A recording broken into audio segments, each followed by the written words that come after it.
Welcome to Nerd on Nerd with me, Ellie Campster. And me, Liam Underwood. And in this episode, we're talking about Crossed Volume 1, a graphic novel that is very graphic. That isn't the title. Those extra bits at the end there, Liam just was saying. Yeah, it was information for our listeners. Yeah. In case they were like, what is Crossed Volume 1? It's not like a subtitle to the Crossed comic. No, it doesn't have a subtitle, this one, I don't think. No, it doesn't. We're talking about that later in the part of the show called Culture Swap.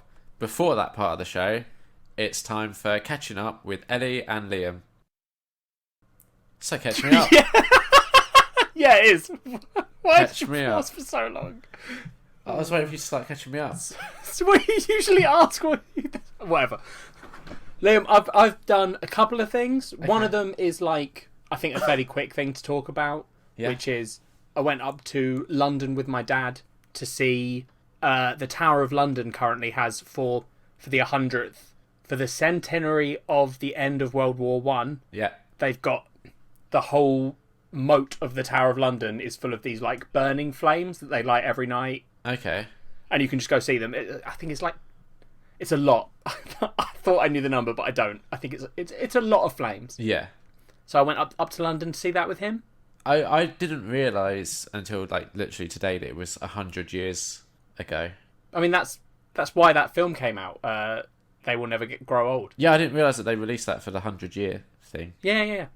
I do want to watch that still, but I saw they put on another screening, but I missed it. Well, you've been a busy boy. I have. We'll get to that. Yeah. So I did that. It was very, very nice. Got a couple of photos, you know. Wow. Don't know what else you can say about it. I feel like I was there. There were a lot of people yeah. who were coming away from it, or like walking away, and as you're walking up, they're like, oh, it's just so moving. Yeah. Like, I nearly cried. And I didn't have that, and I don't know why, because I'm usually quite emotional. You are. But a lot of people were like, how moving is this? And I was like, it looks really cool. It's meaningful and you know, important because I think I spoke about when I reviewed They Will Never Grow Old. Yeah. Like, it's a very important and emotional thing, World War One. Yeah. But like, I don't know. I wasn't particularly emotional about seeing the flames. It just looked nice. Yeah, I don't really know. I'm probably going to be with you. Like, if I saw it, I'd be like, it looks good, but it's not the same as like, you know, some of the memorials have like lists of names or something. That's probably more impactful, but equally sometimes it's almost like there's so many names that it's hard to like really wrap your head around. But then that's quite moving as well, because you're like, oh, there's so many. Yeah. And then like the thing they're doing with the invisible soldiers, like around London, there have been these like, I don't know what they're made of. I don't even know if I've seen a photo of them, but they're called the invisible soldiers, and they're like, they represent the people that died in World War One that like aren't remembered, sort of thing. Like their names are just lost to history. Yeah. So like that's moving. I don't know why the flames didn't affect me. Maybe it's like a fire thing. I do love fire, so maybe the two emotions. Yeah. Horror and sadness, but beautiful fire. Yeah. Just cancelled out. Yeah, exactly. It's possible. I don't know. I'm just spitballing. Thanks, Liam. That's right. I'm glad we had this so I could figure out my emotions. Yeah, that's what I'm here for, right? That's the whole point of this podcast. Yeah, exactly. It's just you sort of helping me realise things about myself. God, if I'm like your ward through the landscape of emotions... Fuck me. That's worrying. But I guess, like, you know, in a way, a heartless robot with no emotions maybe is the best guide through the world of emotion. True. Let's find out. We're 3 years in and we're only just starting to figure it out. Do you feel like it's helping? No. Cool. So the other thing I did was as it's I guess what fireworks night, right? Yeah. That's just a UK thing, yeah? America, it's the gunpowder plot. So Guy Fawkes trying to blow up Parliament. So it's a UK thing. Okay. So in case people don't know, on the 5th of November, remember the 5th of November, the gunpowder treason and plot. Yeah, I know of no reason the gunpowder treason should ever be forgot. Well done. I only know that because of V for Vendetta. I need to rewatch that film. Such a good film. But yeah, in case people don't know, on the 5th of November, we have like fireworks night in the UK. Yeah. Where lots of people put on fireworks in their back garden, or people go and see fireworks displays. Yeah. It's basically cool. Shooting money into the sky is the way I look at it. Because fireworks aren't cheap. No, they aren't. No. So you're basically... The sort of normal way of doing it, though, is like, if you're having a fireworks party, some people do the whole, like, everyone brings one. Yeah, I guess. I've seen that work. That works quite well, because then you get quite a lot of fireworks and no one's spending, like, crazy amounts of their own money. Yeah. You'd probably always get one guy that would show up with, like, some, like, £100 firework. You know those ones that it's like a huge firework that has littler fireworks inside it? Yeah, it's like some idiot trying to show off or something. I mean, to be fair, my dad once, we used to have this, like, next door neighbour but one, so they were, like, 2 houses away. Yeah. Every fireworks night, we'd alternate who we went to. Yeah. And this one year, my dad, I think it was at their house that we'd gone to, but my dad had found these, like, proper show rockets. Okay. Like, so big, fat rockets that you probably weren't meant to launch in a back garden. And my mum, who doesn't like fireworks night because she's a burns nurse and is just like, everyone's going to die, this is just constant danger. She just looks at it like, this is more work for me tomorrow. Yeah, exactly. Yeah. But she wasn't happy. He convinced her, it's fine, they'll all be fine. And he launched, loads of these things went off, they were totally fine. But he did launch one of the show rockets that just, it just went, and then went up about 10 foot and then just fell back down into the garden and then blew up. And that was a fun moment where everyone was like, oh, we could have all just died. I have a couple of like firework related stories. The first, when I was much younger, we had a firework party, I guess. Yeah. I had like a load of fireworks in the back garden and Catherine wheels and all that sort of fun stuff. And I distinctly remember one of the fireworks falling over and the guy that was lighting them just running back and it like shot past him and burnt his trousers. Oh, wow. So there was that. And then I also remember once in secondary school, the way I had to walk home was you went down like this huge field that had like a path down the middle of it. Yep. And I was about halfway down when some people at the top of the field started firing fireworks down the field. Oh, of course. We discussed my school days last episode, so it should not be a surprise that happened. And I remember distinctly being like, this is like Saving Private Ryan, because it was literally just like smoky explosions just going off all around, and that weird like smoke that was just everywhere after. Yeah. So that was fun. I'm not a big fan of fireworks personally. I really like fireworks when they're done safely and properly. That's a very responsible thing to say. No, it's true. I've never understood the whole like let's go play with fireworks. I never understood the logic. I remember having that probably helps having a burns nurse mum. Yeah, I remember having assemblies at school where they'd be like, right, it's fireworks night coming up. If you light a firework and you leave and it doesn't go off, don't go back. Yeah, never go back. Yeah, and never hold one and light it. Yeah, well, that's just... A lot of it is just common sense, but kids are stupid. Yeah, and also bear in mind, like, I grew up in the Jackass days. Oh, yeah, well, same. I know I joke about how much older you are than me, but in reality, it's not that far. Yeah. I also grew up in the Jackass days. Yeah, so they were probably trying to, like, combat some of that as well. Yeah, there definitely was. That probably didn't help. No, definitely not. Although, do you think... I was having a discussion with Kat the other day, that in our current sort of climate with YouTube and all that bullshit, right? Yeah. Do you think Jackass would work as a show anymore? No. No, because it would just be like people putting shit on YouTube and everyone going like, that's fucking ridiculous. Yeah, well, it's like, who's the other one that was after Dudesons? The Dudesons? I don't know what that is. They're like some Swedish guys. They were like a more insane Jackass. Like, they do more dangerous shit that definitely could cripple them. The only other one I saw that was similar was the Welsh one, Dirty Sanchez. Oh, yeah. I mean, I was never into any of these shows, really. I liked Jackass, but that was the only one I liked. Yeah. But anyway, the Dudesons, I think, now are a YouTube presence and don't have a TV show. Because that's what those sort of shows would have to be now. Yeah, because exactly. Why the fuck would you watch it on TV when you could just watch it online? Sort of thing. Yeah. It's interesting how, like, times change. Oh, yeah. You're so old. 100 years ago, we had World War One, then Jackass, now YouTube. Those are the three pivotal moments in human history. Yeah. Anyway, Liam. Fireworks. Did you have fireworks? No. Okay. So, what I did this year, one of my friends has moved to a place called Lewis. Okay. Right? Lewis is a small town near Brighton. Okay. Near where I used to be then. There's not much there. It's just sort of a little, countryside town. But on fireworks night, they have this thing that they just call bonfire, right? Which is, they have 7 societies in that one little village. Yeah. That are dedicated to fireworks. Wait, societies? They're called societies. They have 7 societies. I can't remember them all, but there's stuff like clubs. Yeah, effectively it's like clubs that these people are members of. Yeah. And basically on bonfire night, they had, how many did I say? There were 7. 7. So they would have had, I think 2 did it over the weekend. Yeah. But then the other 5 societies have this giant parade, followed by every society putting on their own fireworks display in their own areas. But the parade is 6,000 people walking through Lewis with burning torches. Every single person is holding a proper burning torch. Yeah.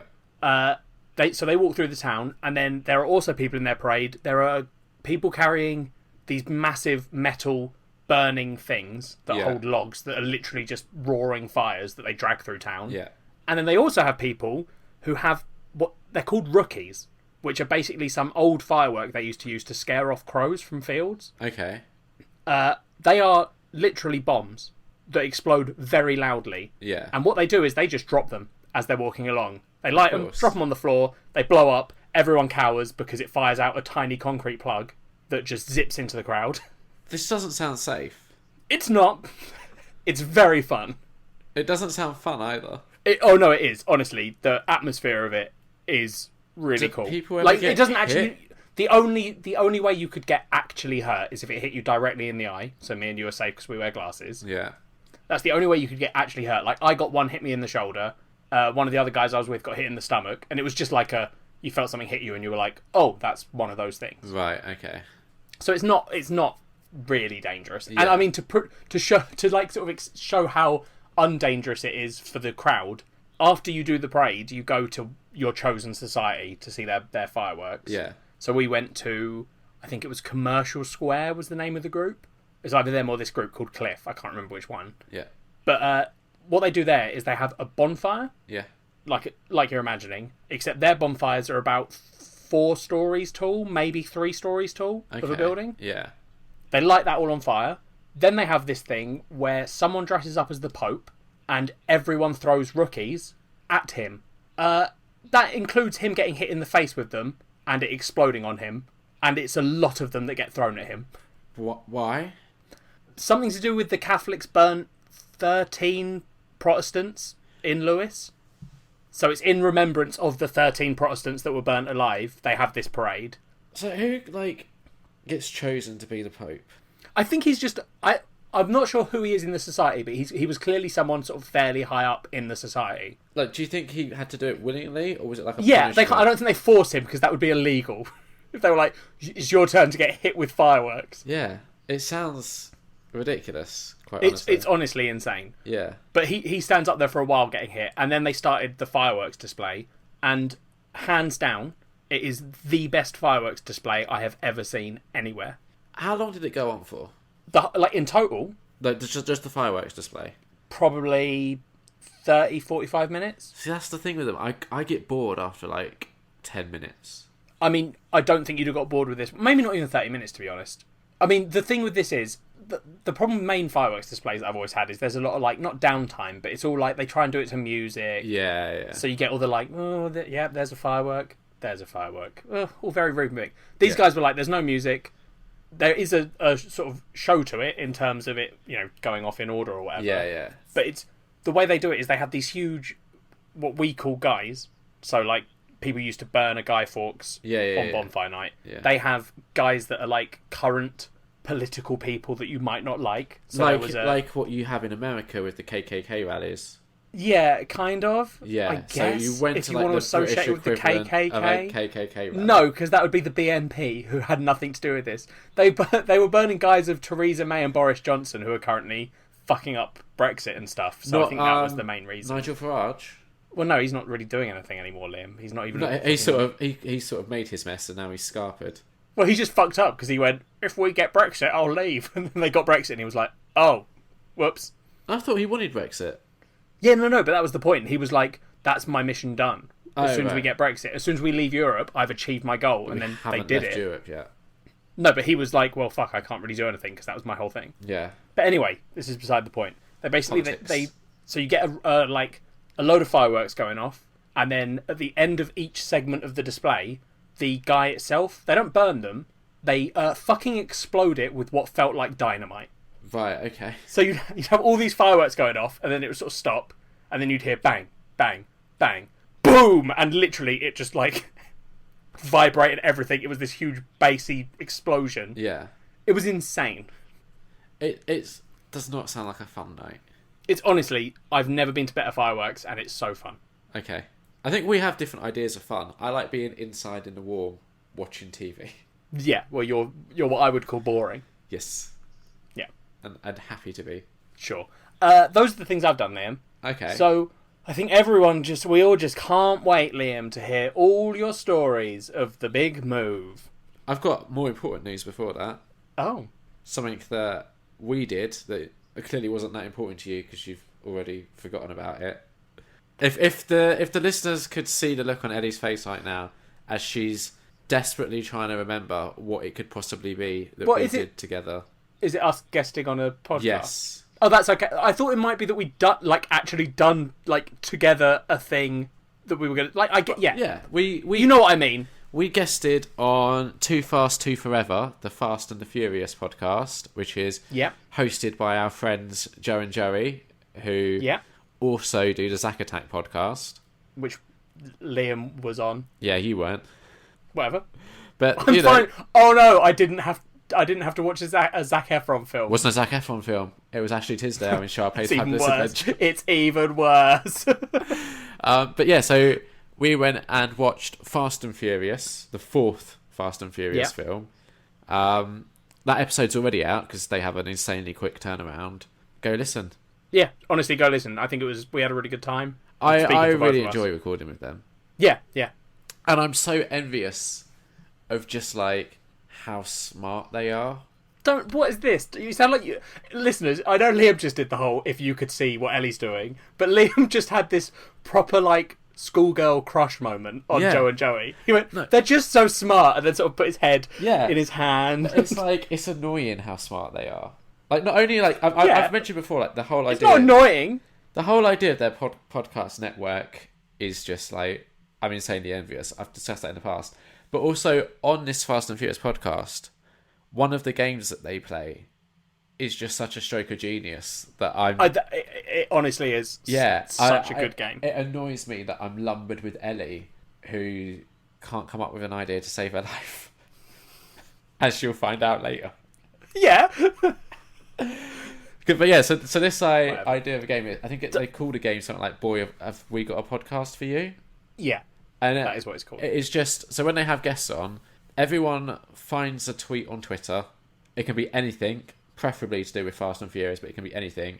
And then from their like official Twitter account, they tweet a response to that tweet saying, "Boy, do we have a podcast for you?" And then a link to their show. And in the next week, they'll see how much traction that tweet's got. Like if it's got any likes, any retweets, any replies, you get points based on that. And it's just such a smart idea that it annoys me that we don't have anything that is even remotely that good. All right, fucking Jesus Christ. We don't really do games, do we? If you want to know, we don't. My brother and sister are very annoyed by that. Oh, are they? Yeah, my brother is obsessed with the idea of us doing games on our podcast. That was his only review he's ever given me, and he gives me it every time he talks about the podcast, and it's, there's not enough games on your podcast. So maybe we should do a game. I'm all right. Just to make your brother happy. He wants to guest on our podcast and come on with just games. That's what he just wants to come on, do an episode where you do podcast games. I'm way down for that. I think that'd be quite fun. Fair enough. So if you want to know, if you want to see what me and Liam chose for our tweets, go listen to their episode. Yeah. If you want to see how those tweets did, listen to the following episode, which is also already out by now, because like I said, their turnaround is insane. Super fast. Not like ours. You can fuck right off. We've been late with episodes, but that's due to recording as well as editing. Yeah. So not only did we do that, also, it was Kat's birthday. Ooh, how exciting. I saw this because we did the tweets. Oh yeah, she's now 29 years of age. I was hoping more people would get involved in those tweets. How many people did in the end? Like 3. Oh dear. So, yeah. But my social reach isn't exactly great. Yeah, that's more you than it is Kat. Yeah, exactly. So yeah, we went to like a local pub, got all our families together. Did you go? Were you still at the old place? No, we went to the new for place. her birthday? Okay. Yeah, had a really, really nice Sunday roast. Might go there again for the board game weekend, to be honest, because it was so good, the food. Do they do other stuff other than fucking roasts? Yes. I don't trust you. I'm going to talk to Kat. They do. They have a whole menu, but also on Sundays, they have a whole load of Sunday roasts as well. Okay. But there is like a whole other menu. Fine. I know you have weird things about Sunday roasts. I just don't like roast. It's such a boring meal. Anyway. It's brilliant. Meat, veg, Yorkshire puddings. What more could you want from life? Bland. Bland. Nah, you're bland. Discovered that Kat's family dog, whose name is Dexter, loves me. Absolutely loves me. You've met Dexter before, right? No, yeah, like several times. But so he's quite a nervous boy, very nervous, quite shy. But he took like an instant liking to me when I first met him because he went similar. Yeah. Then I hadn't met him again for like nearly a year, I think, or like months. It was definitely been months, 6 months, let's say.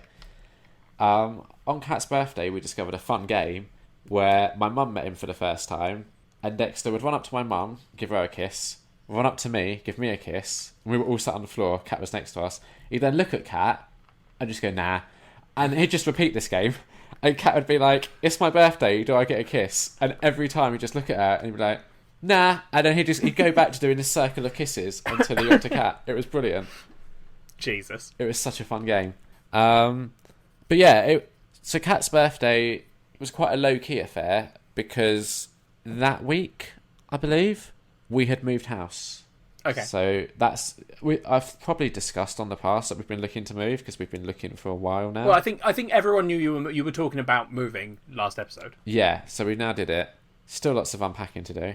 Yeah, that doesn't surprise me. I packed up about 40 boxes of DVDs and Blu-rays. Yeah. It's a nightmare. You didn't pack much else from judging by our last episode where we discussed this and you admitted that Kat had done most of the actual packing. Yeah, now she's doing most of the actual unpacking too. You're such a dick. She loves it though. No, she doesn't. She does. She doesn't. She does. She does not. She does. You're She's such the one. a liar. She likes order, and she likes No. things. This is the thing. People that like order, they don't like order. They don't like doing it. They just feel like it has to be ordered, and they know that people like me and you won't do it. Yeah. To be fair, right, I have unpacked my like little cinema room that I've got. That's one room, and it's your room from the sounds of it. No, it is. Yeah, it is. I've also got my office, which is where I'm putting all of my like watched films. But I've got an alphabet The fact size that you have to have a separate room for your watched films is so depressing. I'm really like... I know I've said this in the past, but I'm really thinking about selling a lot of things. Like, because to move, we boxed up all of my like special edition stuff. And now that it's in its box, I'm kind of like... I don't want to get it out again. I just want to sell it. Do it. So I think I will be selling like all my like special Walking Dead edition things that I had. Yeah. I think I'm going to sell them. Okay. We'll see. You've said this before. Yeah, I need the money as well. So we'll see. But yeah, it's just... I'm up to K at the moment when it comes to alphabetising all of my watched films. Nearly halfway there. I don't know if it is, but I always consider like M as the middle point of the alphabet. It feels like it should be. I don't think it is. Yeah, I've never counted. Listeners, Liam is now staring at his hands. It is. Is it? Yeah, it's the 13th letter.